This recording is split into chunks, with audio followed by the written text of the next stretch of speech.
నాయకునికి మోడీ వేవు కానీ ఏ వేవులు లేకుండా ప్రజల వేవుతోని కాంగ్రెస్ వేవుతోని మా నాయకుల కష్టంతోని తప్పకుండా గెలుస్తాడని నమ్మకం ఉంది. 9 నుంచి అంటే ఇవాళ రాత్రి 7 గంటలకు ఎగ్జిట్ పోల్ వస్తుంది. ఎగ్జిట్ పోల్ కంటే ముందే మాకు కూడా కొంచెం ఐడియా ఉంది. ఇంకా 35 ఏళ్ళకి రాజకీయాలు ఉన్నాం కాబట్టి అన్ని పార్లమెంట్ ఇస్తే తప్పకుండా 9 నుంచి 13 సీట్లు కానీ 12 సీట్లు కానీ ఒక సీటు అటో ఇటో తప్పకుండా గెలవబోతున్నాం. దీనికి కష్టపడ్డ మా నాయకులకు అంతకుముందు ఎమ్మెల్యే ఎలక్షన్లో నిజామాబాద్లో తక్కువ వచ్చినా తప్పకుండా రాబో కాలంలో ప్రభుత్వం ఉన్నది కాబట్టి నిజామాబాద్లో ఉన్న పెండింగ్ సమస్యలు షుగర్ ఫ్యాక్టరీ కానివ్వండి, ఇంకా అభివృద్ధి విషయంలో రైతులకు సంబంధించి గతంలో మనం మొదలుపెట్టిన ప్రాజెక్టులను పూర్తి చేయడం కానివ్వండి, అవన్నీ చేసుకుంటూ వచ్చే 10 ఏళ్ళు మన ప్రభుత్వమే కాంగ్రెస్ పార్టీ ప్రభుత్వం అధికారంలో ఉంటుంది. ఏం డౌట్ లేదు. 4వ తారీఖు తర్వాత బీఆర్ఎస్ పార్టీ అనేదే ఉండదు. నేను మొన్న చెప్పినా అర్థమని చెప్తున్నా. ఒక్క పార్లమెంట్ సీట్ రాదు, దాంట్లో 2-3 సీట్లలో డిబేట్ వచ్చేది కష్టం.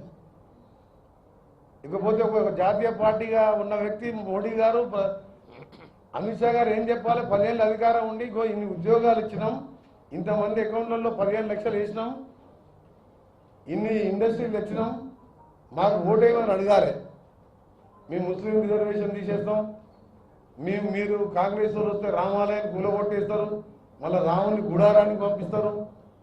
ఇదా ప్రధానమంత్రి మాట్లాడే భాష? నువ్వు ఆ రోజు ముఖ్యమంత్రిగా ఉండి ప్రధానమంత్రి కావాలనుకున్నప్పుడు ఏం చెప్పినావు?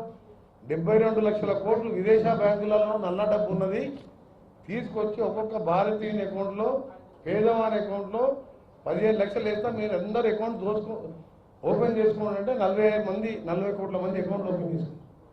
ఒక అకౌంట్లో 70. దాని గురించి మాట్లాడు. మా గవర్నమెంట్ వచ్చి 3 నెలలు కాకముందే డబుల్ ట్యాక్స్ పోతుందంట. 10 ఏళ్ళకెళ్ళి అధికారం ఉండి డబుల్ ఏ అంటే అమ్మాని అదానికి దోచిపెట్టావు నువ్వు. మేము వచ్చిందే 3 నెలల 15 రోజులు. ఆర్టీసీలో ఉచితంగా ఇచ్చినాం, జీరో బిల్లు, కరెంటు బిల్లు లేదు, ఇంకా ఎన్నో కార్యక్రమాలు చేయాలని ముందు పెట్టుకున్నాం.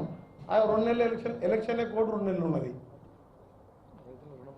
మీ అందరికీ చెప్తున్నాం, మా ముఖ్యమంత్రి గారు, మా మంత్రులు, మా సీనియర్ నాయకులు, మా ఎమ్మెల్యేలు ఒక టీం లాగా పనిచేస్తూ ఇంకా 10 ఏళ్ళ ముఖ్యమంత్రిగా రేవంత్ రెడ్డి గారు ఉంటూ కాంగ్రెస్ పార్టీని అధికారంలో ఉంటుంది. ఆగస్టు 15 లోపు చెప్పిన మాట ప్రకారం 2 లక్షల రుణమాఫీ ఏకకాలంలో చేయబోతున్నాం. ఇది కేసీఆర్ మాటలా, దొంగ మాటలా కాదు.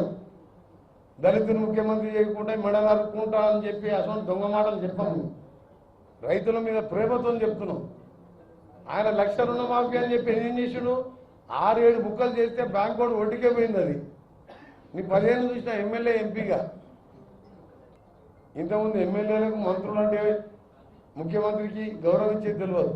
ఇలా ఎమ్మెల్యేలు, మంత్రులు, నాయకులు, ముఖ్యమంత్రి 24 గంటలు మా ముఖ్యమంత్రి గారిని కలవాలంటే ఎవరైనా పోవచ్చు, మంత్రులను కలవాలంటే ఎవరన్నా పోవచ్చు. అలాంటి ప్రజా తెలంగాణ వచ్చింది.